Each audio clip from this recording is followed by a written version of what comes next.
is Reckless Airwaves Radio.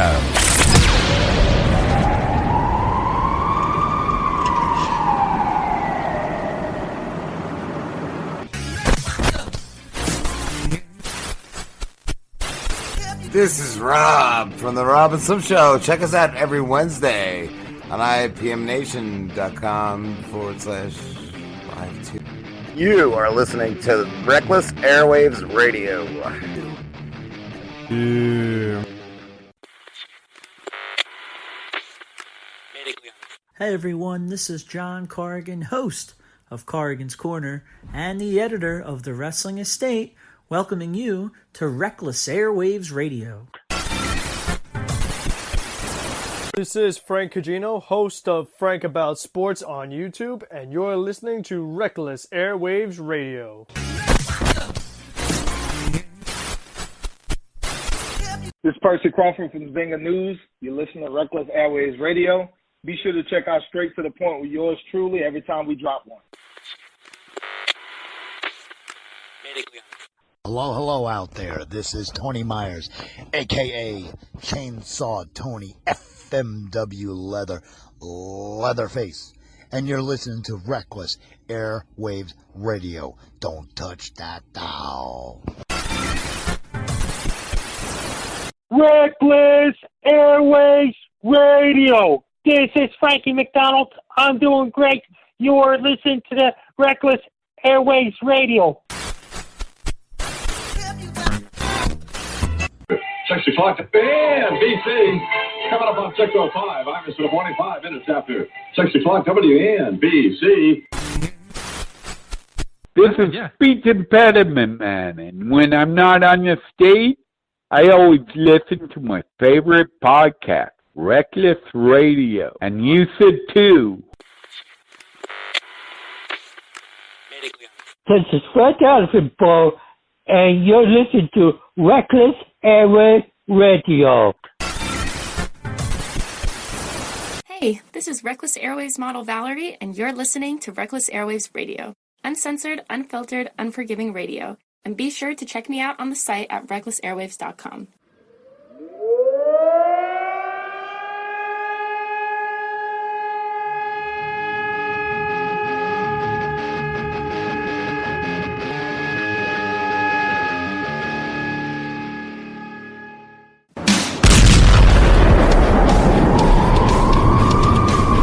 Welcome to Reckless Airwaves Radio. Uncensored, unforgiving radio that's always willing to push the limits. We don't care about political correctness. We don't need anyone's approval, and we do what we want. We are ready to wreck the airwaves. This is Reckless Airwaves Radio.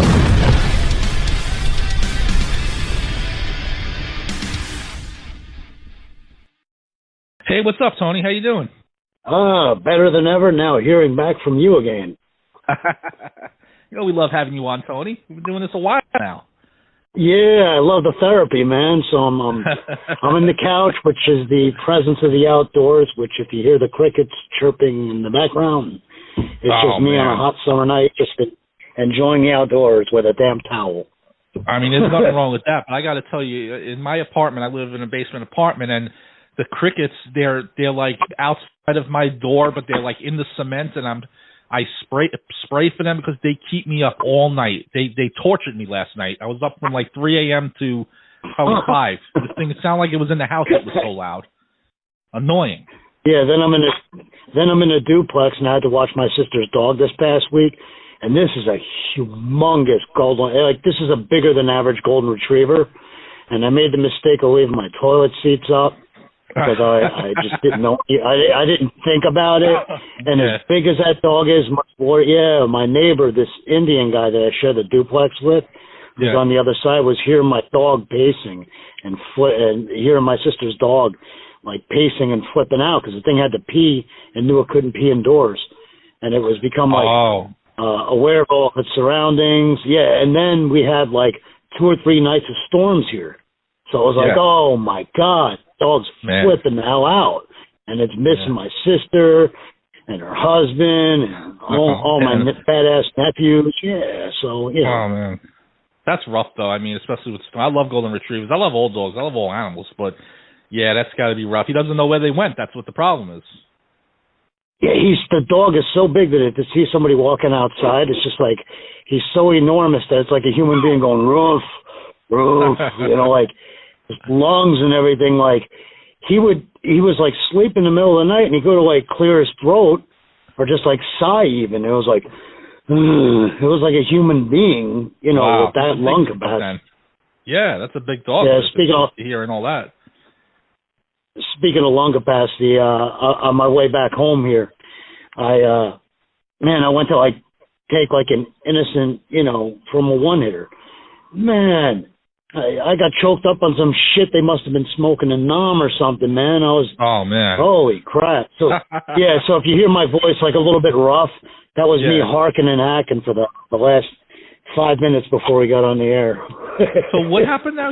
What were you in, like an Uber or something? Is that what you mean? No, I was in my car. And what's I was in my car, and all of a sudden, I went to light up, and I knew I had this thing packed up. I mean, especially for like a one hitter. Oh, I got all of a sudden you. Okay. I went to I didn't toke at hear it. that part. Okay. Oh yeah, I went to like toke up, and all of a sudden I was like, "Whoa, what the hell?" You know, and I found myself doing like 25 miles an hour on a deserted like highway that you do like 45, 50 on, like a main street. Oh, so I was like, oh man, I almost had to pull over, you know. Jeez. So if my voice is like all rough and everything, that's why. Yeah. All right, that's no problem. I've come on here coughing up like crazy for an hour, so I mean it's no big deal. Yeah, it's very hot right now. It's I'm ready for some cool air, and we're getting this heat wave again in the almost damn near September. So hopefully it gets cooler soon, because I've had enough of this heat. But so what's going on? Yeah. You have any update on when you're going back to Japan? We're almost to September now. Are you going to make it there by October? Yeah, this is where all worlds collide. You know, this is where my entire life, now everybody gets to see my personal and professional life just laid out in front of their eyes. And I wanted to say, like, before I really got deep into it, that, you know, off the top, I'm going to tell people what they should know. I'll tell people what I know. There's so many more details that are brewing. The only problem that we've had is that people are flooding Matt Tremont, and they're flooding G-Raver, and they're flooding the H2O people, because everybody wants to use Onita while he's here. And we don't even have the itinerary yet for the plane ticket. Right. So, you know, I'm just asking people kindly, like, you know, it's great you have this interest. It's great for everybody. We're all very excited. I am, because, you know, when I spoke to Onita, he had just gotten off the plane. I was talking with this old lady like 30 minutes up until when, you know, she went to get him. And the first thing that he told me, he was like, well, we're getting ready to do this. And he goes, all right. He goes, well, when we meet up here in the States around the 31st, you know, because he's going to need help doing everything here in the States. And I intend to take the same care of him that he took of me over in Japan. Like, people don't know how many pictures and how many crazy governors and you know, people that are the equivalent of a governor there, like in the diet. I just reminded myself, I even screenshot it, like the entire thing, and then what I do is I tell people, I was like, watch this, I'll Google this. And this will just show you the craziness that's my life when I'm in Japan. If you speak into, you know, like Google, you know, the search, and you say Prime Minister Japan Haraguchi, boom, this picture pops up, right? And there's millions of his images, and he has the same stoic look on his face. And then you see Onita's retirement, 2017. I'm running down the aisle with the chainsaw, and who did they put on, like, the newspaper? They put a picture of me running past Haraguchi with the chainsaw running. So, yeah, you just imagine that. Yeah. And it was in so many newspapers and on so many internet websites. And it's funny because you see his guard that's next to him. You see the guy like chuckling, like, don't worry, don't worry, it's part of the show or whatever, He was saying, this guy Gene ain't crazy enough to come closer to you with the chainsaw. Yeah, I shot some sparks that night when the banister that's in Kurokan Hall, I just, very slightly took the running blade. This was the real chainsaw. The one that, night after night, I'd go to use that one, not the one that the actual chain was glued to, the harnessing, but this is the real one, the one that I shoved the rebar in to make the sparks. Well, I didn't feel like carrying the rebar with me, and so I just did that like whim's notice, That was at Onita's retirement. Got some sparks going when I legit saw that the metal the metal rail at Kurokan Hall on the west side. But so as far as details and Onita coming, he's guaranteed to be here. And it ties in with a whole lot because, the technician has to be flown over to ensure that all explosives, we have no excuses. This will work, period. It's not going to be a dud. It's not going to be anything. It's his actual technician from the FMW current promotion, fmw-e. And, I got to sit there the whole week and work out with Onita and talk about all the details because you remember he's got my work visa. So things are going to get really interesting for me because on that week I will know exactly when I go back. I never intended it to be this long. I mean, my God, what a stretch. But once I'm there and with the work visa and everything, God only knows how long I'm going to stay. So you're not going to find out till the end of October then? Yep, not until when the actual boss himself comes. And, I even told my regular job here stateside, don't be surprised if he's like, all right, you got to get on this plane with us. And we go. Well, that's what I was thinking. You would think that you would go back with him, right? Yeah, I wouldn't a moment's notice because, no kind of shot at my regular job in the States, but that's not my career. I earn far more money overseas and have far more, better resources, and I could easily start up my own business, which is very unique over there, which, I'm knowing that the support's going to be there for, and it'll probably be financed on, if not my own dime, somebody's going to step in and be like, they want a piece of it. So, hamburgers are so expensive over there. But anywho, so this is where it all culminates. And it's been a whirlwind for me to try to get back with everybody. And I'm not trying to slight anyone. I'm not trying to play big league. It's just that there's so many overwhelming questions and people that need answers, and this will all play out. For what it's worth, honestly, anybody out there listening, it's a humongous undertaking, monetary-wise, for Matt Tremont to even get him over here to have an initial match. That's a lot of money. And he's running, everybody knows his current situation. That's his livelihood. That's what he lives for. He knows he's been cursed with the curse of being a wrestler and still being in the industry and everything. And, I saw all this coming. I knew it was coming. I told you what I needed to tell you. You remember the whole formation at FMW-e. I was 3 weeks before that. Onita told me, he loaded up my cannon and said, get the ball rolling. This is what's happening. And you remember I came right here on this show and I told everybody. And then 3 weeks later, he announced the formation and this, that, and the other. But, I've been cleared to, answer any and all questions regarding. It's just that what everybody would like is let's just put a bit of a hold on the mass hysteria of, whoa, let's get Onita over here. Let's get him on the show. Let's get him, you know what I mean? Right. Like if we could get some of that to subside. He's coming. He's on his way.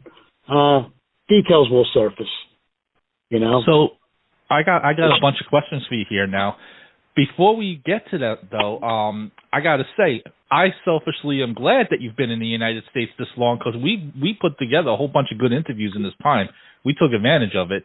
And so if you'll leave, I got 2 more months, we'll sneak in a few more and then worry about, if we could even do them while you're in Japan then.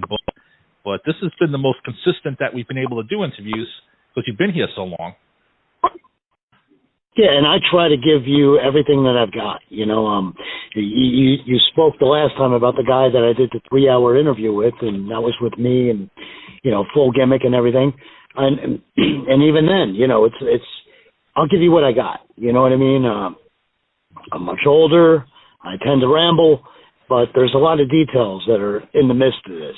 It's not as simple as, oh, Tony used to be one of the Uchu Meijin powers over in Japan under a mask. No. It's not that simple. There were hundreds, no, not hundreds, maybe dozens.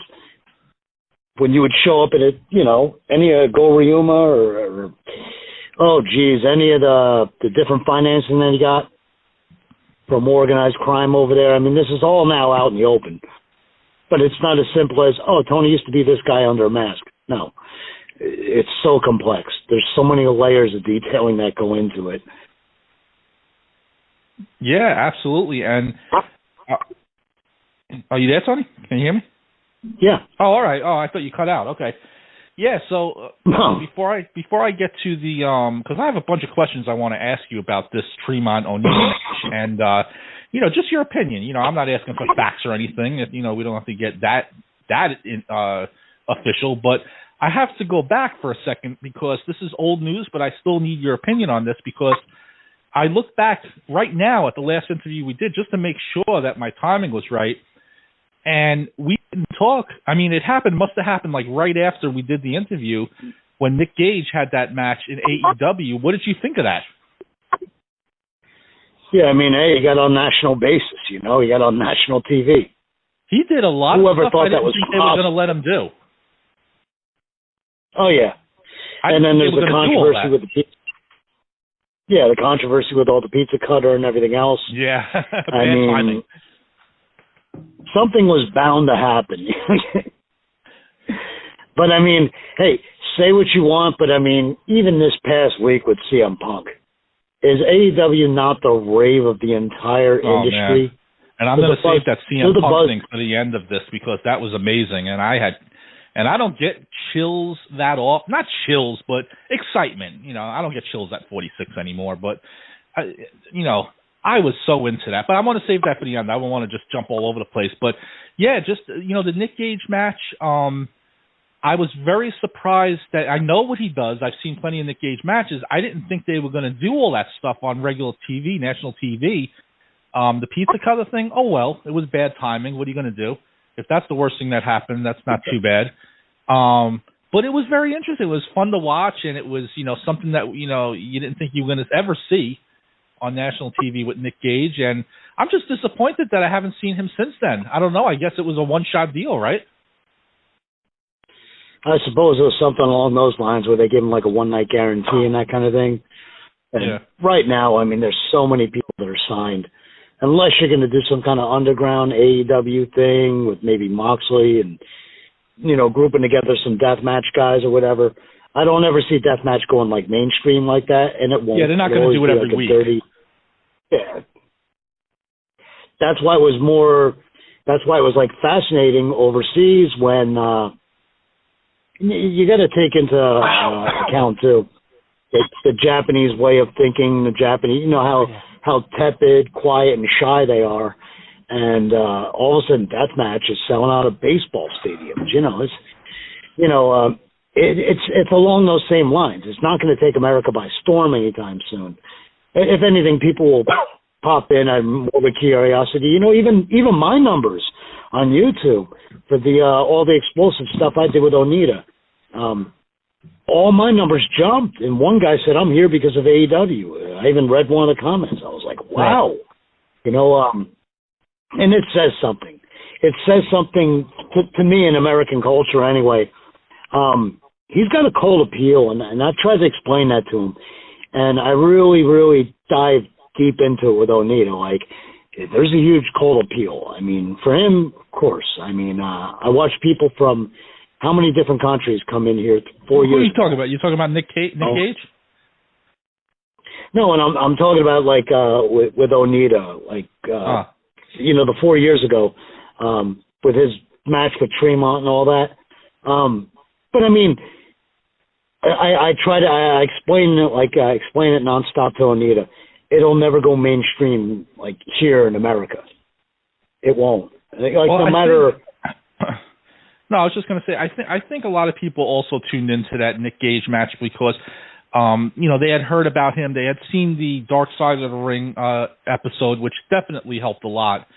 But it was a weird matchup. It was Jericho in there. So, I mean, if it was Moxley and Gage, it would have been a little more predictable. But everybody wanted to see how Jericho did in that kind of match.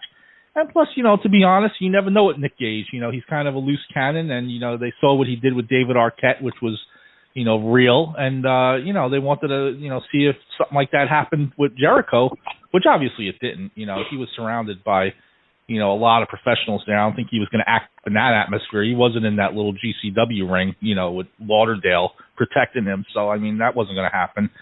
But it was good. I mean, it was good. I mean, it was, what he usually does with the glass and everything. Bloody and all that. Yeah, it's just that I think with Deathmatch,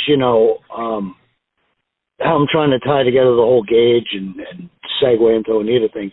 It's the same thing I told Onita. I tried to break it down in the Japanese language and explain to him in detail, like, that's good for a one shot and you're done with it. That's not good for a consistent, and that's probably why they didn't bother signing Gage. It was coming off the timing was perfect. It was coming off the whole Dark Side of the Ring and, and that kind of thing. And not only that, what an intriguing freak show of a match to think that like Chris Jericho is going to be in a death match.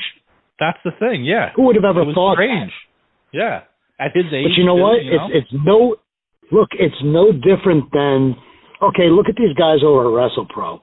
The majority of them, I mean, I have friends that work there, so I won't trash, but the majority of those guys, they got their nose in the air. They're a bunch of fucking douchebags that think that they're like so much better than, and hey, I credit them with having a great product and, Christ, they train their wrestlers. They really run those guys to the grind, and all of them are very talented.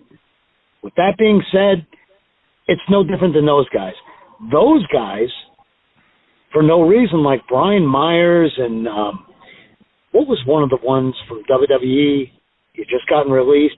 They did a death match, and I was like sitting there and I was looking at it and I was thinking, yeah, the Long Island IC, right? I was like, why are these guys? They were with PWS. They broke away, WrestlePro. I'm like, why are these guys who are like such wrestling traditionalists? A majority of them are like 6'2" with like really good builds and shit like that. I'm like, what the hell are these guys doing death match? Was that Cordova? Yeah, right? He was like one of the guys. He beat but Nick one of the guys Gage I think title. that did the. Yeah, but one of the guys that did the one of those death matches was like Brian Myers, who I guess he was. Right. I guess he was. I don't know with WWE, but anyway, like that guy. Why would he do death matches? It is a thrill. If you have never done them, at least every wrestler should at least do one. Just to tell themselves, well, I'll never do that shit again. But it is a thrill. It is adrenaline. You do stuff to yourself that, on the surface, is ridiculous. I remember Odaiba, and interestingly enough, Tremont was in this match with Onita, and he went to throw me into the barbed wire, and I go, now I know the shit's gonna explode, but TV cameras are here, there's so much media and TV cameras. I'm like, I better hit this rope, and when you see me hit that rope, you could see in the picture after, and you could even see after my impact on the rope, hitting the exploding barbed wire rope, you could see my hair catch fire.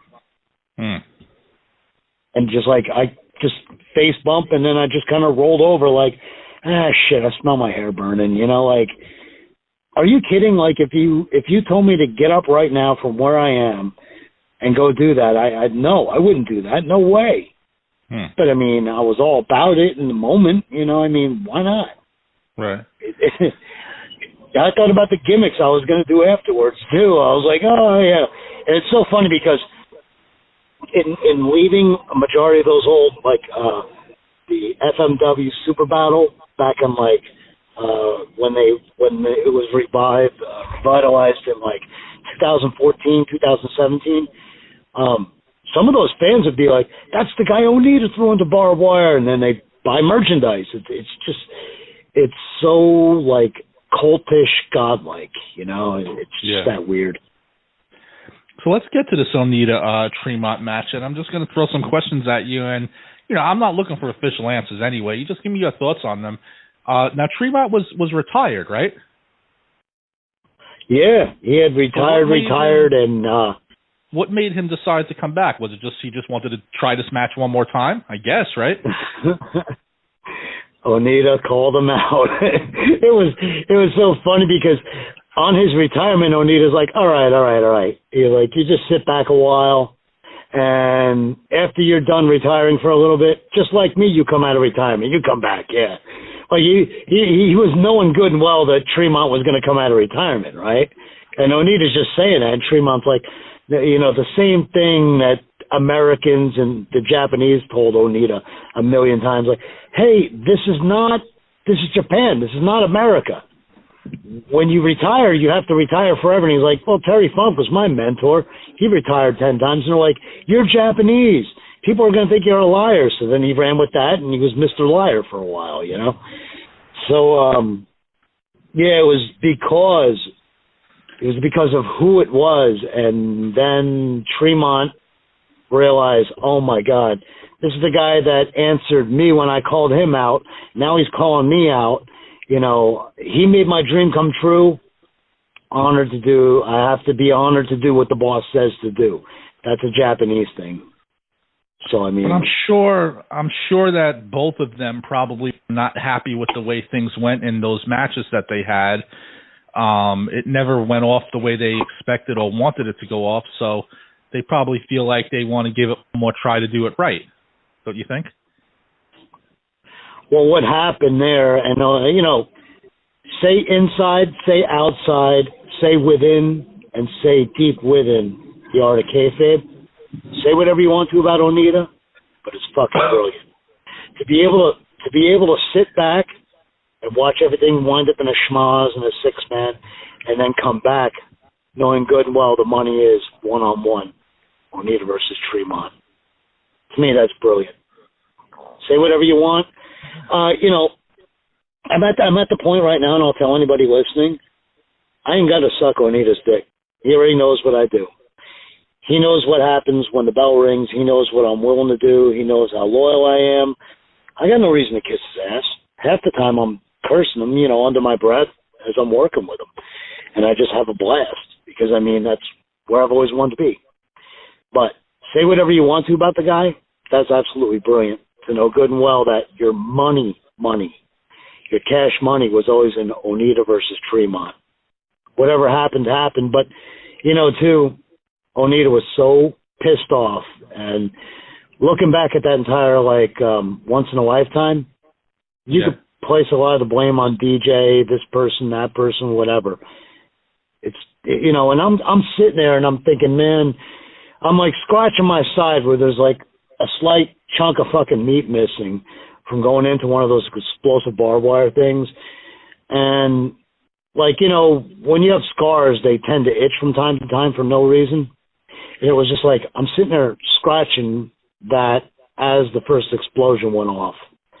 And I was like, all the shit that I went through, all the burning sensation in my skin, everything that I put myself through, and I come to America with my boss, and this is what the fuck we get? Like, well, you know, I'm not trying to be all potty mouth and everything. I'm just going to say, but what the fuck?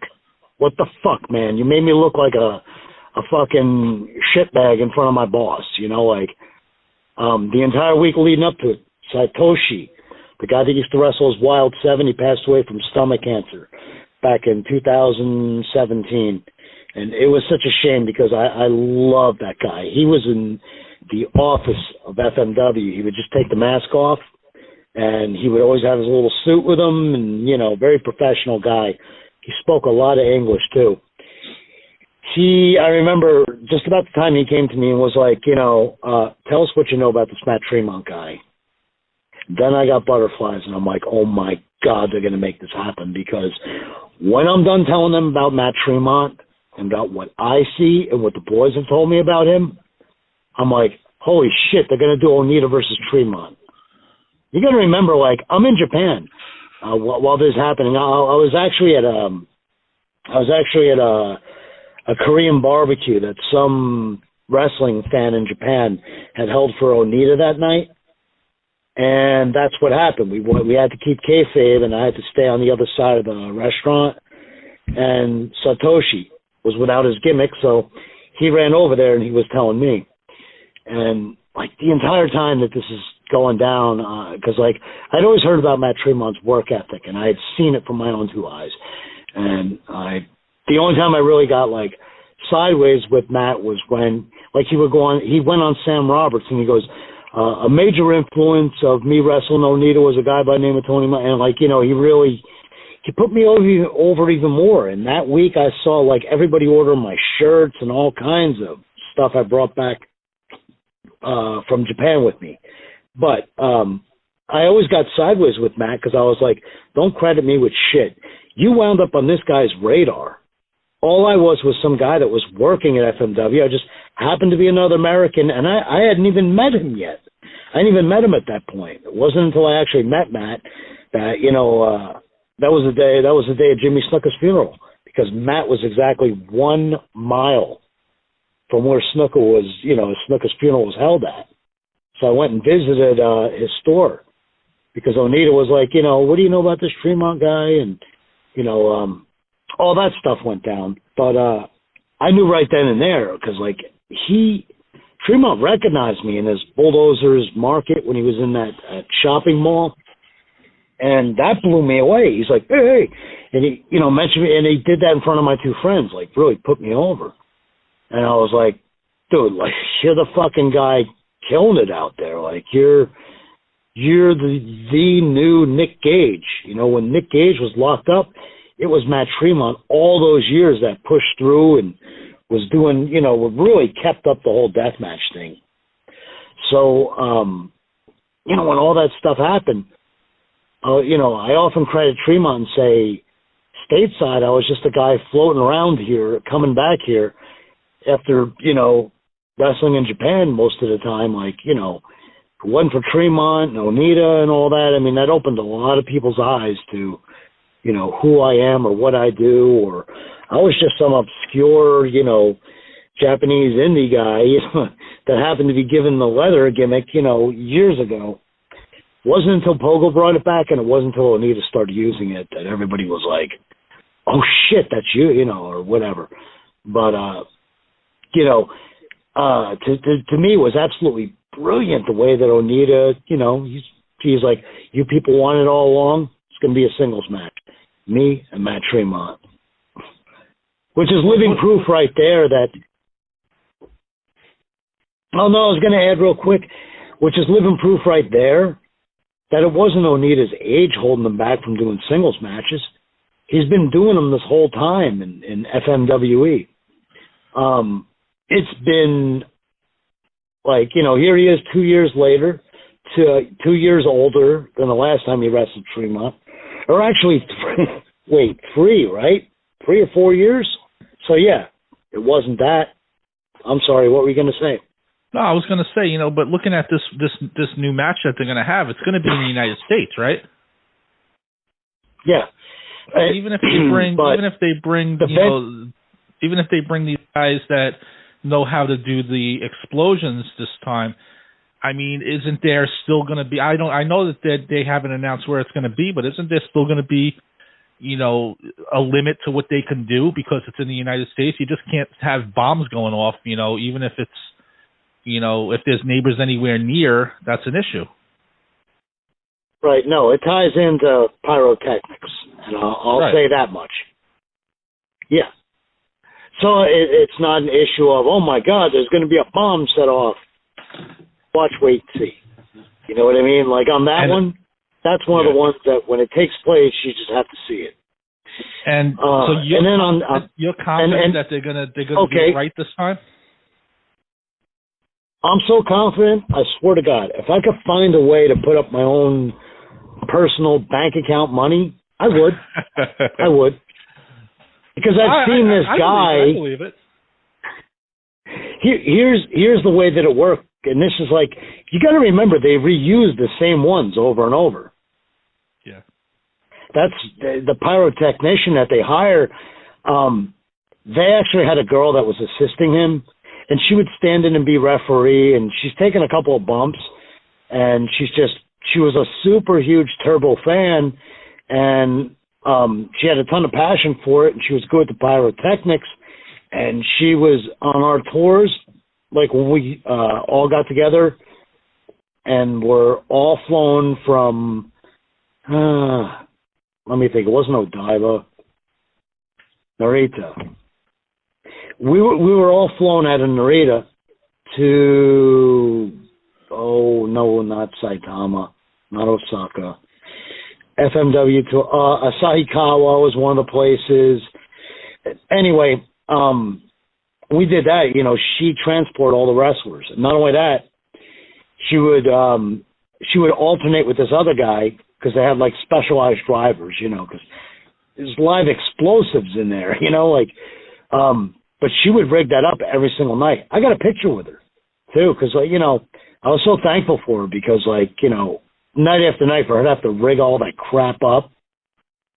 You know what I mean? So it's going to be that type of thing. So that's when other promoters knew that it was a type of bomb that was going to be reused, that other promoters started hitting up Tremont.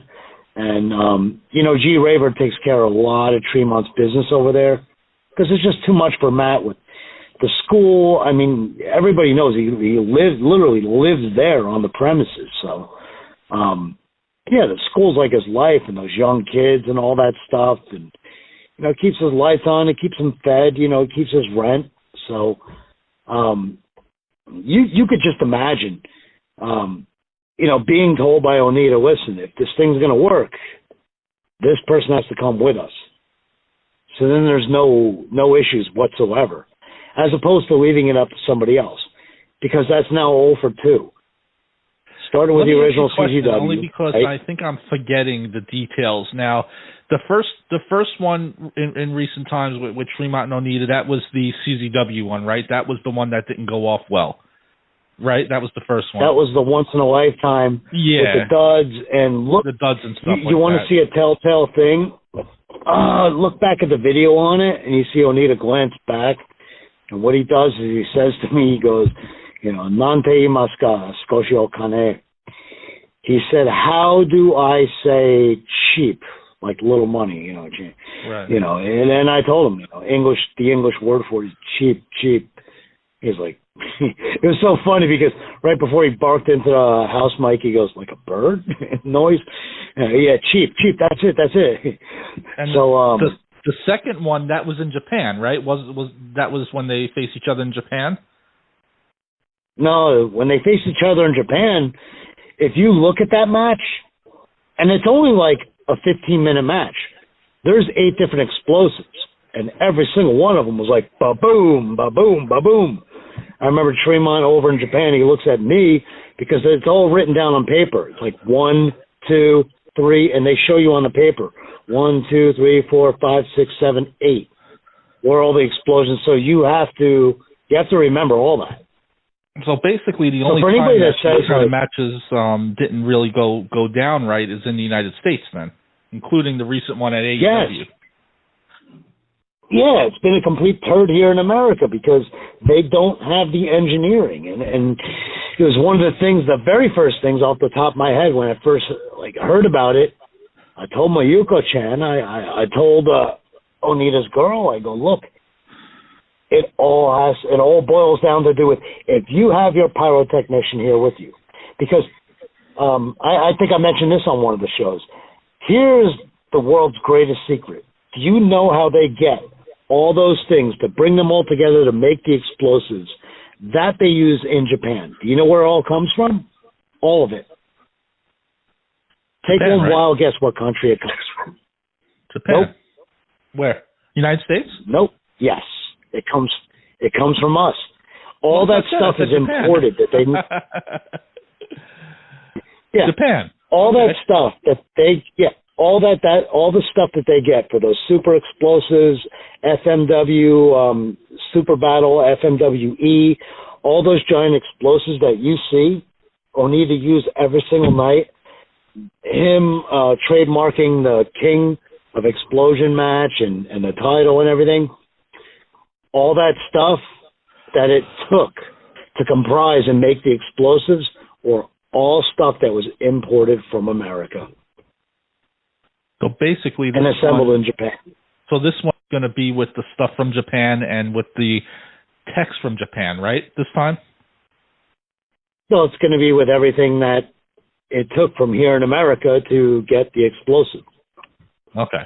So all right. So I'm looking forward to. You know what I mean? No strings attached, and the guy's licensed to rig all this stuff up. Of course, Right. If not, you go to a local agency and find somebody who, with a pyrotechnician license. This way, you don't get caught in the same jam that CCW was, and we knew going into it. Like I told, this harkens back to Satoshi. I told him going into it, he goes, "Oh my God," he goes, "we're all going to look like a bunch of turds." He's like, as dangerous as all the FMW stuff is, and we got to go all the way to America, and those explosions are going to look like shit.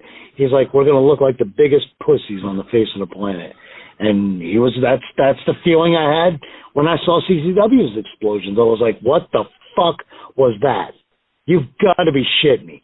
For all the shit that me, myself, personally have been through, for all the times I go to a water park and someone's looking at scars on me and goes, what the fuck happened to you? Did you get thrown in the wood chipper? And these are like strangers that come up to you with this shit. I just thought for all that, for everything that was involved, for all the shit that I went through night after, and this wasn't just like, once a week, no. When FMW Super Battle, if we weren't there at that promotion, which was running, on average like 3-4 times a week, if we weren't there, it was Onita and everybody in all Japan having the same type of match. Or it was an independent that had us doing the same type of match. Or it was the Beer Garden Festival, which I don't even know the name of that promotion. When it was like me and, I was teamed with Hideki Hosaka, God rest his soul, to go against Onita and, Naoshi Sano, which is one of my favorite matches ever. You know what I mean? It was night after night after night after night of a thing. It wasn't just like, I wrestled Onita this week. No, it was like, I wrestled Onita again last night. But like, in a good spirited way. You know what I mean? Like, because I always learned something new every time I was in the ring with him. Kind of like when you view the movie The Wall, I guess. How they say you learn something new every time. But, it was like, so, for that, and for that, and such a letdown for everybody that traveled so far to watch that CCW show. I was so pissed off about so much, but I understood how things and why things wound up the way they were. All right, so we'll see what happens with this one. Hopefully everything does go off well. I'm looking forward to seeing how it turns out. Now, I see that Tremont also has some kind of deathmatch tournament coming up as well, right around that same time. Are you going to be wrestling on any of these shows, or are you just going to, be there to see it? We might just be there to witness it. It's difficult for me 7 days a week at a job that really needs me right now. It has really needed me for the last couple of years. But it's not even a money thing. It's really not. It's just I don't want to get into, I'm trying to think of the best way to put it. Like when people say, like, why are you not wrestling with Danny DeMonto or GCW or, it's because I feel the pull. And then before I know it, I'll give up my whole life. And it's different if you do it here in America versus overseas. Then I'd be realizing I give up my entire life for professional wrestling. And just, I think at my age, if I'm going to choose or think about how to burn the candle at both ends, it's going to be in Japan. That's where I'll fill up my bump card, and that's where I'm making money. And I think it's very unwise for me to go out onto the average independent every weekend and just particular now maybe that I spend more time in the gym now more than ever, but I think with age setting in, and then I had the health scare where, and still to this day, the two fingers, my pinky and ring finger on my left hand, have been numb for I don't know how long it's been now, but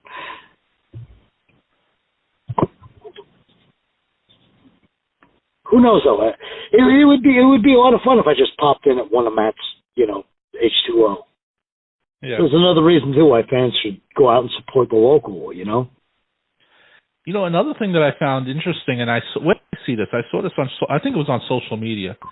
Yeah, it was on social media. I saw Cody Rhodes say when he was talking, was it Cody Rhodes or was it Jericho? No, it was Cody Rhodes. What am I talking about? Cody Rhodes said that when they were thinking about doing the Nick Gage Jericho match, he mentioned that he almost did that match with Matt Tremont, and then it just never happened. So that had to kind of hit Matt pretty hard. Well, I'm sure he knew about it, but I know he wanted that match pretty bad, and it sounds like it almost happened. And they just didn't do it, and then they wound up doing basically the same kind of match, just with Jericho and Nick Gage, because it's obviously it all fit into the storyline with the Dark Side of the Ring and all that crap, but so he almost did get that Cody Rhodes match. He just I guess it just didn't fit in at the time, It would have kind of came out of nowhere. The amazing thing about anybody could say what they want to about AEW, Outlaw Mud Show, whatever. One thing you have to credit them with is from the Joey Janela's to the Orange Cassidys to the Sonny Kiss to was it John Silver and what is it Alan Reynolds, Dark Order guys. There's so much indie talent that had not been used, had not been discovered. Eddie Kingston, AEW is great at picking up that. I mean, here's guys that for years I said, man, Eddie Kingston, I'm not talking about like Impact Wrestling or even when it was TNA or anything. Like, I always felt that Eddie Kingston should have at least slipped onto maybe like him or like a Necro Butcher. They should have slipped onto a Monday Night Raw and been like, tonight I'm bringing one dangerous person to take you out, and then like have them have like an awesome match and at least like, kind of like the Rob Van Dam did back in the day when they did like ECW invading. Yeah, and he had like that one just unbelievable match with Jeff Hardy. But kind of like that. Like I'd love to have seen something like that. Just something that who would have seen something like that coming? Nobody. And I mean, I know that sounds like, that's only for the eyes of the independent wrestling fan viewership. So what else have you got? Why not just give something like that, like a wild shot in the dark, and see how people react to it? And, then there's the guy standing right there. If you want to give a job to Necro, you know where to find him. You just use them. Why wouldn't you take your chance with just give an indie guy a shot? See what at least happens, If there's nothing to it, it'll soon be forgotten.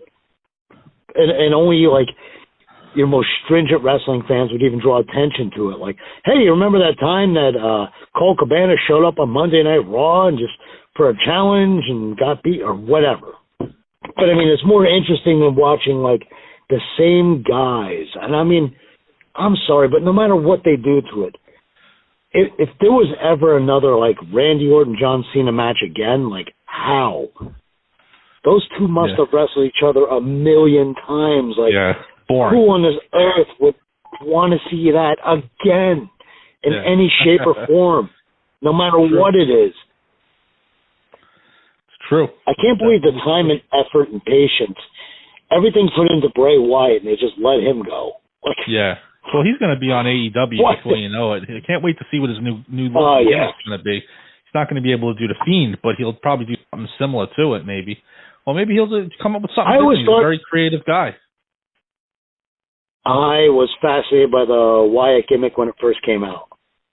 Yeah. I thought that was the coolest thing, the whole backwoods and the cultish thing, and they're out in the middle of nowhere. And I thought that was fun. I thought that was great. The music just made it. Right. I thought that was tremendous. First time I saw similar to that. They're probably going to make him lead the Dark Order. That's what I'm thinking in some way. But we'll see. We'll see what happens with that. It's going to be very interesting. And let's just stick with AEW for a second there, and then I want to ask you about these Dark Side of the Ring new episodes that's coming on. I see a lot of good ones that I like. I see two that I'm not that interested in. But before that, though, AEW, that CM Punk thing, is what we were talking about earlier, though. That was one of the funnest things I've seen in wrestling in a long time.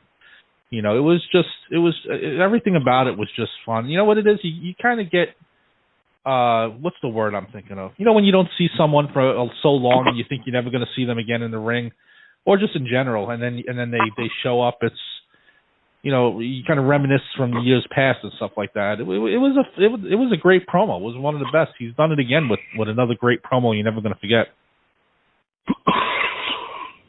Yeah, I'll tell you, I didn't become a Punk fan until after all this stuff happened, and I wasn't even watching the product when he was champion, and it wasn't until he showed up on Cole Cabana's podcast, and I was like, oh, that guy broke the silence? Like, wow. And then I listened to his story, and I was like, wow. I knew that was going on for years up there.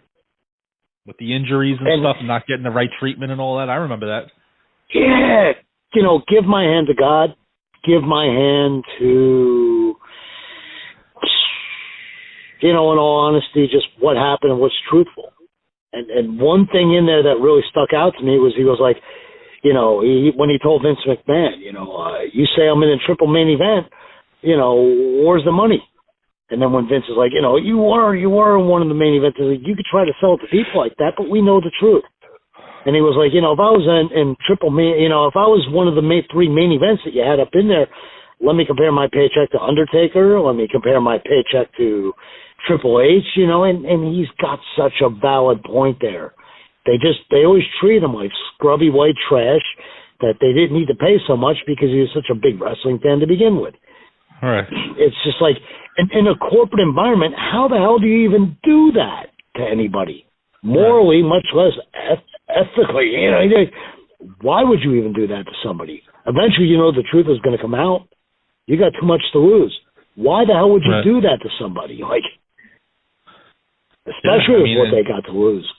Yeah, and he's gonna have a lot of great matches in AEW. I mean, who knows how long it lasts? I mean, he says he's there for the long haul, but he'll have some good matches with Darby Allin and Omega, and whoever else is over. There's a lot of guys over there that they could do a lot of good matches with him that we've never seen before, which is the key.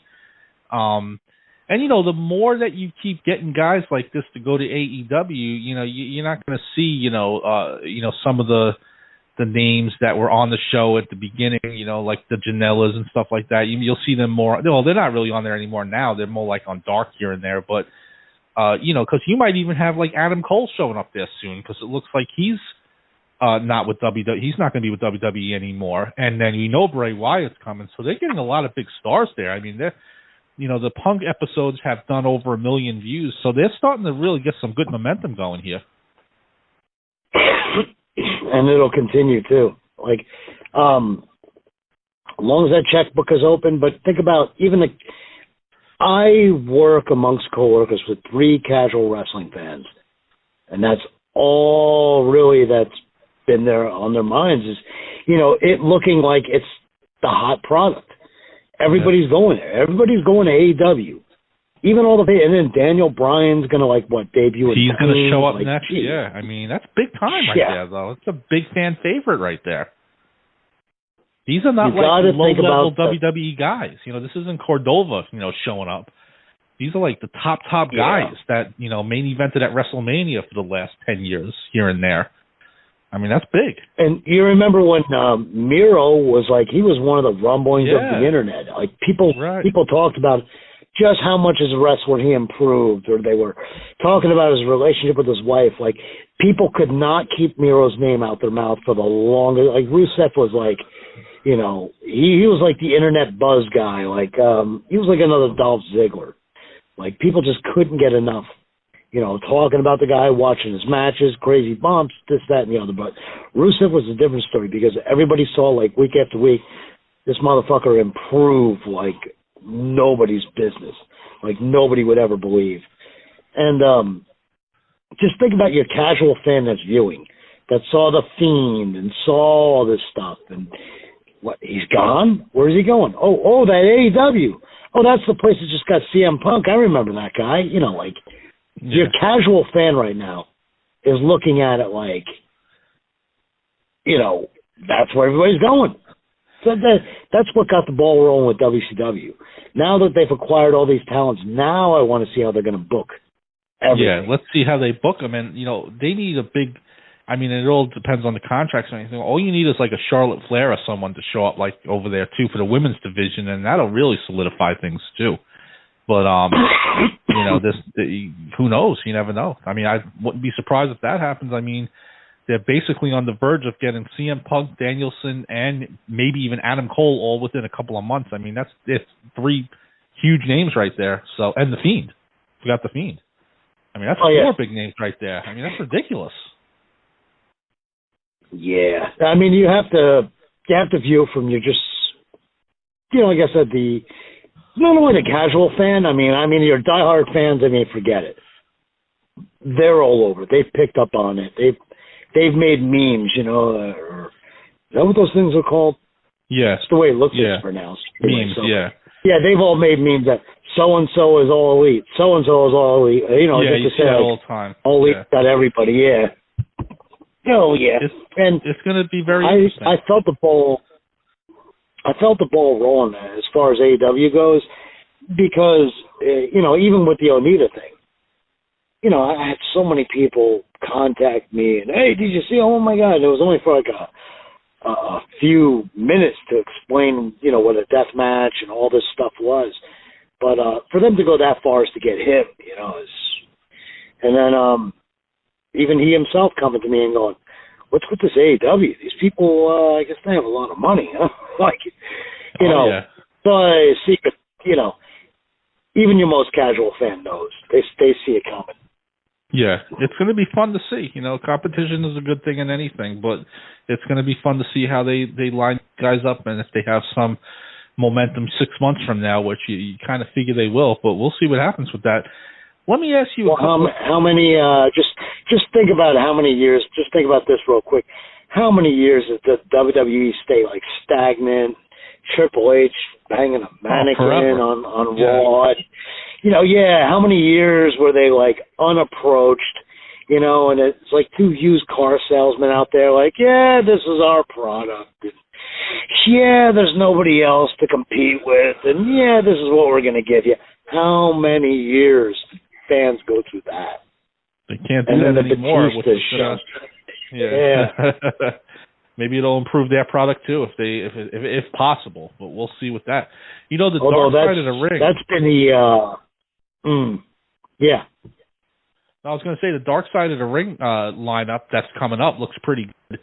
I'm going to throw each one at you. You tell me if you have interest in it or not, and then I'll tell you what I think of it. Plane Ride from Hell. Well, you know one that I have a lot of interest in. Well, I'm going to get to that. You know what I have a lot of interest in. I'm going to go in order from what I see here, though. But the first one is because maybe this is how they're going to put it out. It might be in this order that they're putting it out. The Plane Ride from Hell. Yeah, I don't understand. Why is that thing like growing to such a big legacy and such a historic story? Like, I was wondering how, like, Brawl for All, like, how do you pull 45 minutes out of that? But this one has always mystified me because it's always been brought up on shoot interviews and everything, and it's just like, it's the boys just being the boys. Like, I don't understand what made this so special, other than a bunch of funny stories of guys acting stupid, but, you know. And that's I never understood the big appeal to it. Yeah. That's kind of how I see it. I mean, I've heard all the stories. I mean, let's be honest. You know how much I love the wrestlers and everything like that. But do I really want to sit there for an hour listening to that Ric Flair pull his pants down? I mean, I'm not interested in that. I'm sorry. I love Ric Flair. But, all right, so Goldust was going. I'm not interested in hearing a 60-year-old act like a 15-year-old on a plane. I'm not interested. Yeah, so Goldust was going through a divorce, and he got drunk, and he was singing a song to Marlena. And, big deal. All right, and what? I don't want to see that. Brock Lesnar wrestled Kurt Hennig, and they would grapple around a little bit. All right, that used in the 80s, that was pretty much like every night when those guys were all coked up and all that shit. I don't understand what made this one night so special. Yeah. So I mean, I'll watch it, but I'm not going to be thinking this is going to be one of the best ones that they put a lot of great ones out. But I'm with you. I mean, I'll watch it, but I don't understand the legendary appeal of it. But let's see what happens. Let's see what they have to say. Maybe there's a little more to it, but it's just going to be grown men acting like kids. Okay, big deal. It happens all the time. So it's like that whole. I watched the Collision in Korea. I guess that one. I saw that one, and I was like, okay. How can they get 45 minutes at it? And the rest was all like filler with Scorpio telling stories about fist fighting with Hawk and just that was most of it. What? That was most of it. You take that out of it. That was like a half an hour episode. Yeah, that was more like Scorpio versus Hawk in a fight. That was really what it was. Yeah, after a while, I was like, man, they're giving us a lot of attention, but all right. Yeah, a little too much attention. It wasn't that big of a deal, but not the first time two guys didn't get along. I mean, but whatever. We'll see what happens with this one. It might be interesting. They don't disappoint me too much, so I'm always willing to give each of these episodes a chance. Chris Kanyon, I like Chris Kanyon, so I'm interested in that one. What do you think of that one? Yeah, I personally, I love Chris Kanyon. Yeah, he was a good guy. I almost, when I was in Memphis, I mean, it seemed like every wrestler you met was, a little strange, a little odd.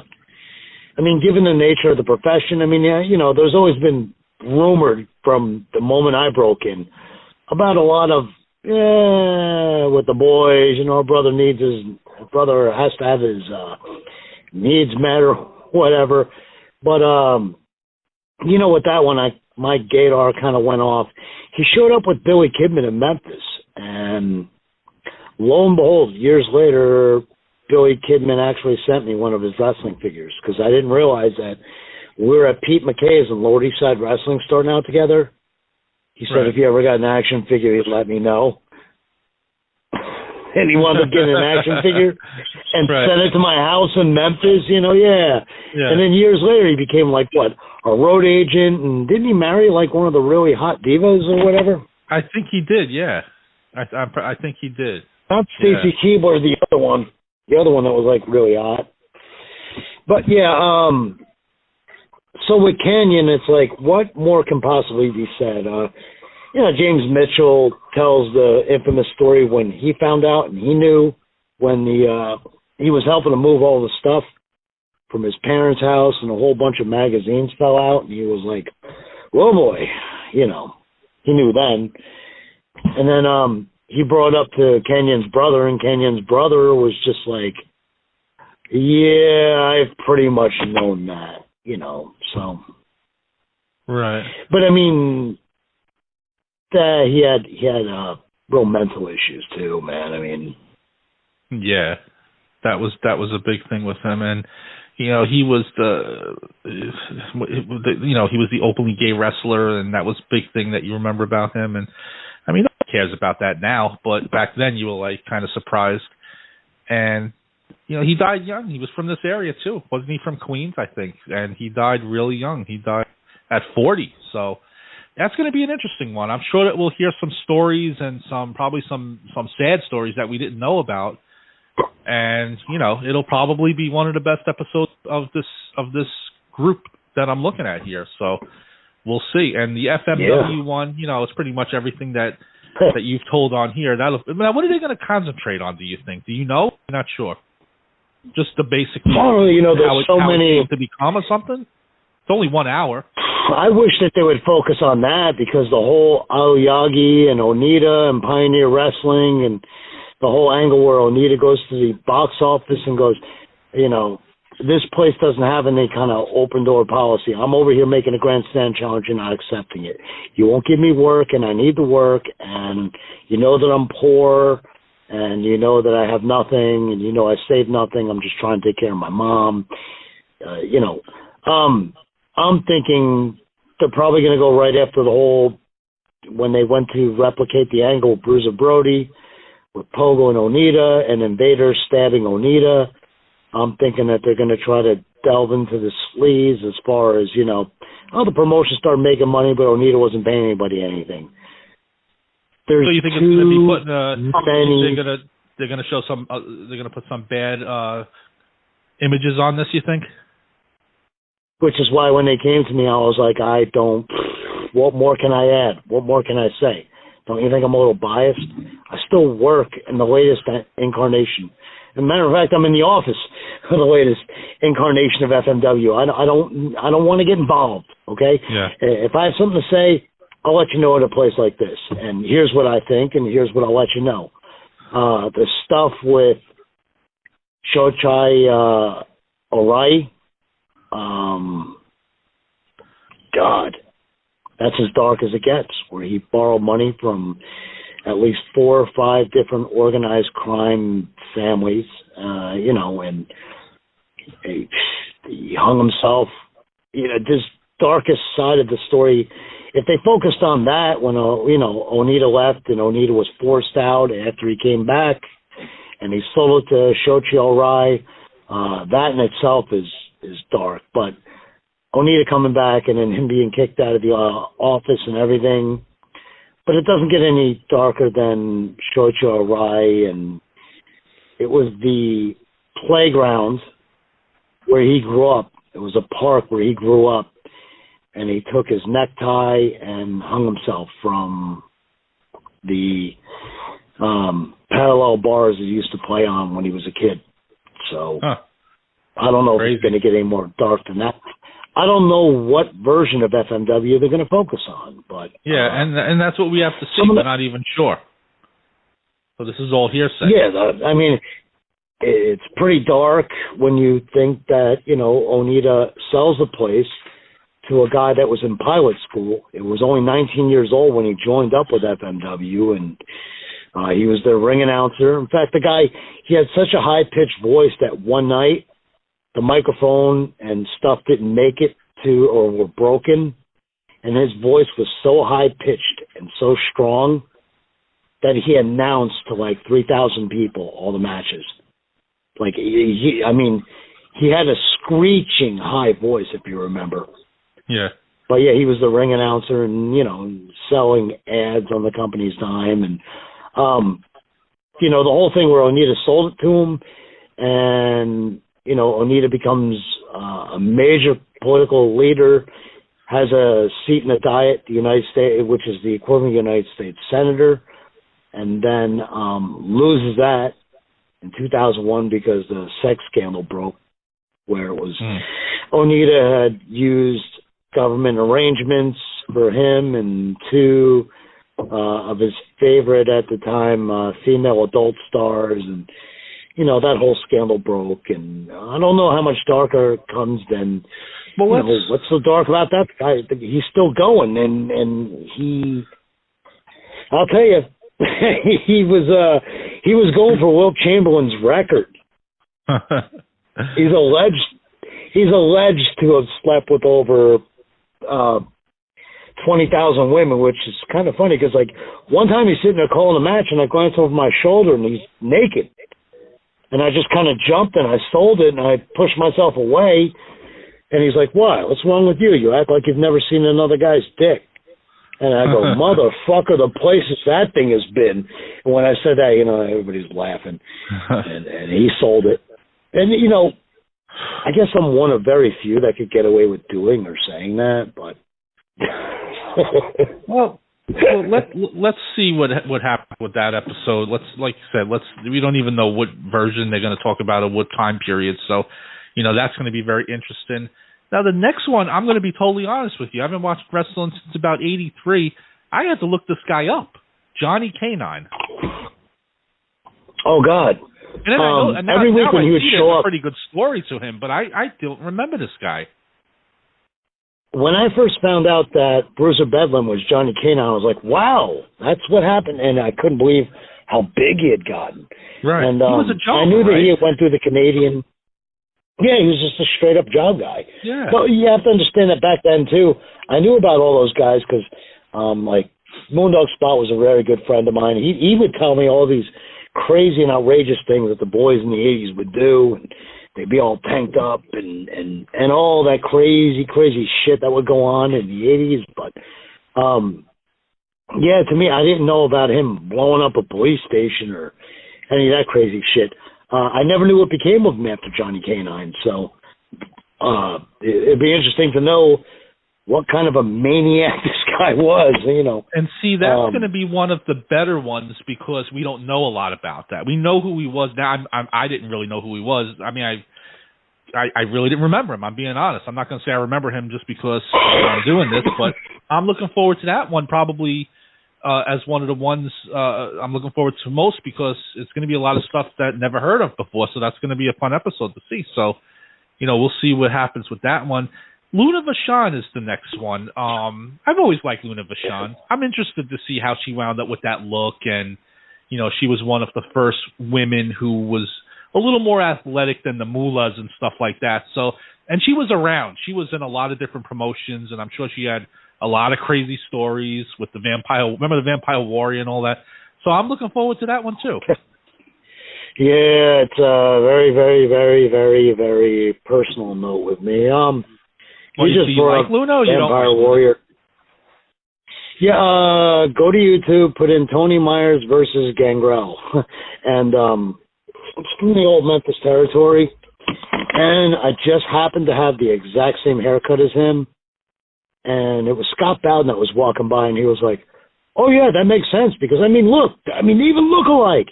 And I was like, they look like the Lost Boys, I was like, so I was a job guy, and I heard that, and I thought, wow, my first good push here around Memphis. This ought to be cool. Yeah. And they did the whole thing where she'd spit me on the neck after the match, and then you see the week after, I'm in a match with Brian Christopher, and she comes ringside, and I creep up on her like I'm gonna try to make out with her, and then Gangrel beats me up, and that was the whole thing where I was their lackey and flunky, and Luna was going to kick my ass, and the whole thing was laid out to me by Randy Hales and them in Memphis, and I was like, wow, cool, I get to do stuff, even as a job guy. I'm going to be stuck with Gangrel and Luna, and then new management came in and found out that Randy was paying them $150 a night apiece instead of the Memphis minimum, which is $40 a night. Plus, they had the WWE deals. So they fired Randy. That was one of the reasons they fired Randy as the general manager of the old USWA territory. And then Luna was gone with Gangrel, and I was right back to being a job boy for no fucking reason. As everything was gone, I was like, shit, I was going to be teamed up with fucking Gangrel every goddamn night, or, back then Vampire Warrior. Yeah. I was going to be teamed up with Vampire Warrior every night with Luna. That's going to be an interesting one. The one night she was everywhere. Yeah, my first wife was sitting there bullshit with her night, and I just walk up and, join the conversation, and then Luna, right in the middle of the conversation, goes, you're looking at my tits, aren't you? And I was like, and then Gangrel was like, you got caught, your wife's right here. What did she die from? Did she die from a heart attack, or was it drugs? I'm trying to remember. Yeah, it was pretty much just... It was drugs, right? Yeah. It was? Okay. Yeah, I remember that. It was one of those Sherry Martel things. Oh, okay. Yeah. She's working as a tow truck driver. And, yeah, man, Luna was so fucking cool to me, man. Yeah. That was Luna. One of the people... Yeah. She's like, stroking a pencil, you're no longer a fucking job boy. Fuck these I'll be motherfuckers. honest with you. There was times when I would watch Luna, especially when she went to ECW, because the reason I liked ECW is because it was like real. It was real people without too much. Well, actually, without any gimmicks. That was the whole point. Like when Doink went there, and they kind of like let them know they weren't welcome there because of the gimmicks. So when Luna went there with that whole thing, with the faces and everything that she made, I was kind of like, she doesn't really belong here. But looking back, she did all right there and everything with Tommy Dreamer and stuff. It was pretty cool, and it was short anyway. It's not like she was there for the whole time and everything. But that's going to be a good episode, though. I'm looking forward to that and see what they put in. Now, this one, I'm going to be honest with you. I know you're an FMW guy. You're looking forward to the FMW one. I am too. But as someone who was an ECW fan and then it went out of business and then this XPW came along, I didn't really watch XPW, but I've seen a lot of clips, and I know they had some wild people there, wild girls and stuff like that. I'm interested to see what this one's all about, XPW. Who was the guy that ran that? think Was it something after- Black or something like that? Or Yeah, Rob Black, Rob Zicari, Rob Black. I'm interested in seeing this one. I almost hate to say this. This is going to sound just so, but I'm sorry. After spending 2 weeks with homeless Jimmy in Memphis, if I never hear about XPW again, I'll be happy. There was a lot of bad stories about I mean, it, but he that's told why I'm so interested in many seeing it. stories and so many, and so many Rob Black stories. Yeah. And over the years, I've been bombarded with Messiah, got his thumb cut off, and just, and I'm like. But see, that's why I'm interested in seeing it, because I wasn't an XPW fan. When ECW went out, I kind of gave up on that, and I just watched WWE and WCW here and there, although they were just about gone, though. But I didn't really, I felt like they were just kind of trying to, fill the gap, and it wasn't really. I didn't really like the characters. Seemed kind of really green and stuff. I know they tried to do the invasion thing with ECW towards the end of ECW and stuff, but I don't know. It's going to be interesting to see. There's going to be a lot of wild stories, I'm sure, about it. A lot of drugs, I'm sure, and everything. But that's the point of this series. It was the dark side of the ring. I always saw XPW, and I know, like, later on they got the Candidos and Sabu's and Shane Douglases. But I always viewed them as, like, Memphis Wrestling had KW, Kick-Ass Wrestling. And I always viewed them as, like, high school ECW. And just, that's how I was did just like, too. A lot of their wrestlers look like, just I'm like, guys this is with like, no physique and stuff. I'm like, this is just some scabby backyard shit. This is just like... That's what it felt like. A bunch of guys that fucking... They don't realize, like, why deathmatch wrestling came to be. I don't know if they don't know the history of what went on overseas in Japan and why it became popular, why it became like a runaway, thing before the bubble burst and there was too many promotions out there and all that stuff. I don't know if half the guys that broke in there, knew or understood why death matches were the way they were, ECW was the way it was, or any of that stuff. I wish to God that they did, so that, and it would be nice to know that they understood all that. And a few of them toured like the latter days of FMW, but they didn't understand what it was, what it used to be all about. And now the FMW, before they went under, they became like, this entertainment, thing with like Hayabusa, like at a gimmick and goofy stuff like that. And so those guys got to tour that portion of FMW. They didn't, not the original blood and guts and grit and all that stuff. But I always felt that they missed the mark on the deathmatch stuff. I mean, the stuff they did was like dangerous, crazy, Vic Grimes falling off a goddamn, what was that shit that he came off of? They called it a scaffold. Yeah. And it's just like, I spent time around Vic Grimes in Memphis, and I mean, he's a nice guy and everything, but it was just like, why is this? I mean, he was like pretty old then, it was like, why is this old man, who got a look at because, he was Aaron O'Grady, Crash Holly. he was like the base for all this crazy moves that guy would do. That's how he wound up on the WWF radar. It's like, why is this guy doing this? I mean, he always wanted to be like another Mick Foley and shit. I was there one time when Cornette broke a tennis racket over his back in Memphis, and then went to Randy Hales in the office and demanded that they buy him a new racket. And he was like, he's yelling at Vic Ryan, "You stupid fat motherfucker," and all that shit.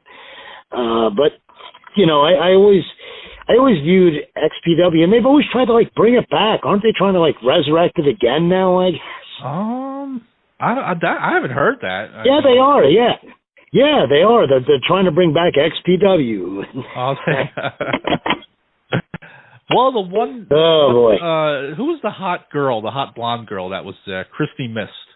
I liked her for obvious reasons. But she was like, when she married, she was married to Rob Black, and I don't know. I remember she was there during when they tried to do that ECW invasion, and she was just hot. So I was like, and obviously she was a porn girl, right? Well, she was a real porn girl, I think. So yeah, she was like a real live, actual porn star. Yeah, Christy Mist. Damn, she's already the only thing looked now. The only thing looked down more than a professional wrestler, a porn star. I agree. Yeah. She was cute though. I liked her. All right. Oh, one of the fans, I still swap and trade. Matter of fact, when I get done with you, I got to load up Google Drive and send this dude. I don't know what country he's from, but it's a bunch of Tobita shows. Anyway, what the hell was I going to say? So, I got a shoot interview with her, and she's butt naked. So I was like, all right, I'll watch that. Why not? Why not? Yeah, she was good looking though. But the last one, and then we'll end it here, is the Steroid Trials, and so long ago. I mean, that was when I was in high school. That was 1994. It's I'm sure that we're gonna hear some stuff we didn't quite know, but it's all gonna be about Hogan doing steroids, Vince on trial or whatever. I don't know. That's gonna be probably one of the more boring ones, because there's not gonna be much that we haven't heard. I mean, that's from 1994. Whatever was in that story, we've heard already.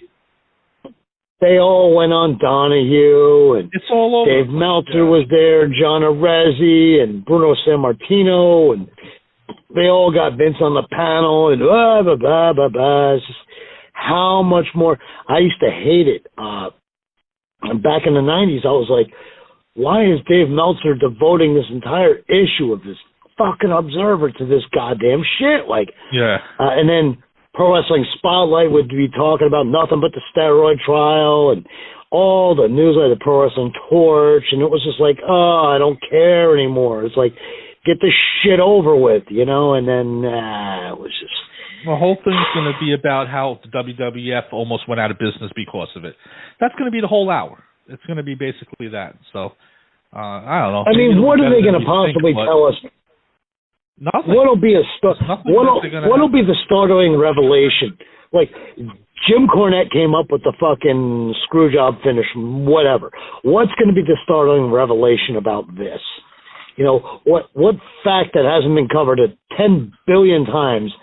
Even like the Montreal thing, I'm like, what more is there possibly that can be said about this shit that hasn't been analyzed and overanalyzed half to death? Even when I see like new shoot interviews or clips from the Conrad, Conrad does these podcasts with just about everybody. It's like every time I give it a chance and I listen, it's like there's nothing new. It's just told in a different way or by a different person, and that's what this is going to be. It's just going to be the same stuff that we've known for the last 30 years, and it's just going to have a lot of clips of them, walking in and out of the courtroom. Big deal. So I don't know. I can't believe, and I'll finish with this thought. I can't believe that they haven't done just an overall ECW version of this show. I mean, what are they waiting for? They're doing because it would be one of those things.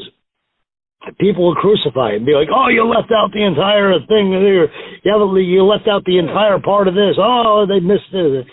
What more can possibly be said? When it's all said and done. That they do, they're going to miss big parts of it. You can only fit so much in, but I mean, there's a lot more stories to tell than that. Maybe they figure they're going to do individual people from that, like New Jack and stuff, the way they did it. Yeah, I thought I see Kevin Lawler got his shit in when they when New Jack passed away. Kevin Lawler was like, "Well, I guess Dark Side of the Ring Part 2, New Jack." Well, that was a receipt because when Brian Christopher passed, and New Jack was like, "Fuck Brian Lawler, fuck Jerry Lawler, that pedophile." Like, I guess that was Kevin's receipt. Yeah, I guess we've been waiting for that one. Guy's dead though. He's not. Hey, he's got a show coming up. He tagged me and I go, "You asshole!" I go, people are gonna think I'm booked. He's like, "No one would ever believe you're booked." And I'm like, "All right, then I'll tell you what. Stop fucking tagging me in your shit." Yeah. But I see that like local Memphis guys give him a lot of shit, and it's like one of those halfway joking around, one of those halfway this is the truth things, and. Yeah. Crazy. I wouldn't put up with that shit about him. I would just block him. Well, Tony, I want to thank you for coming on. It's hot as hell in my apartment right now. I got to end this and put the air conditioner on. I'm literally dripping here. But this was a great show as usual. We hit a lot of topics, a lot of stuff that's going on right now. And you're going back possibly the end of October, so we'll get 2 or 3 more in before that happens. And then, go from there. Yeah, that's all detailing up to this point, and my urgent plea to people of just let it be till things happen, is alive and well, because I'm telling you right now, Tremont's going to have to recoup some of the major dough it's going to take them to get here. So people just chill out, wait your turn. If you want to do a shoot interview with Onita while he's here, or you want to do this, or you want to do that, or you have a card trade show you want him to be a part of, and this, that, and the other, just wait. Just relax. Don't go bombarding the poor guy with, and Onita too. Don't send him messages on Twitter saying, "Well, I want to get you to wrestle up here," and just relax. Take it easy, as they say. All right. Well, this has been a great one, Tony, and we will talk next month. Thank you. Hey, man, take good care. Thank you so much again, as always, for the platform. Absolutely. Thanks a lot, Tony. Care.